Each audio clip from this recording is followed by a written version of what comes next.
Tahu? Ha? Lah, jadi pengawas je rupanya. Hei, kejap. Pengawas tu apa? Okey apa? Aku tengok pun dah jadi ceria. Lain macam pula amatur bila jadi pengawas ni. Tapi, aku suka. Macam mana nak cari salah orang dengan lebih senang ya? Tu cari salah orang dengan tulis nama semua tu memang idea dia sendirilah kan? Dia memang gila kuasa lah kan? Kan? Buat jahat sahaja. Betul lah tu. Engkau memang tak pandai matematik. Terima kasih, Aunty. Wow. Buat sini. Weh, Megabot. Apa? Kalau kau nak, kau adalah lagi satu. Itu aku punya lah. Aku mana ada duit nak beli lagi. Bayar balik dekat aku. Bayar? Aku gaji pun tak ada. Nak bayar macam mana? Ish, jadi superhero mana ada gaji? I nak ambil cuti sakit. Boleh tak? Mana boleh? I sendiri pun tak dapat cuti tau.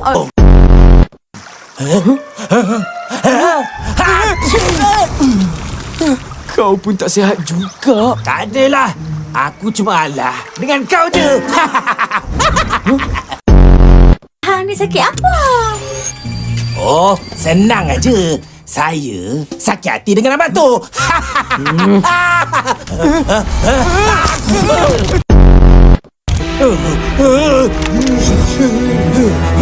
Tidak! Tidak! Tidak! Aku tak tahu kenapa. Tapi marahnya aku.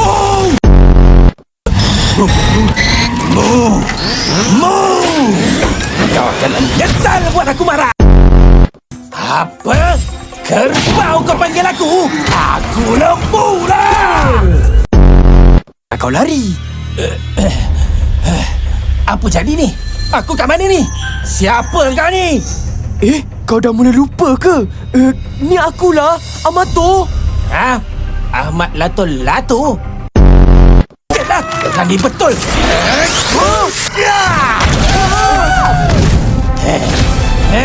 Mana budak yang berani cucuk ubat kat aku tadi? Ha?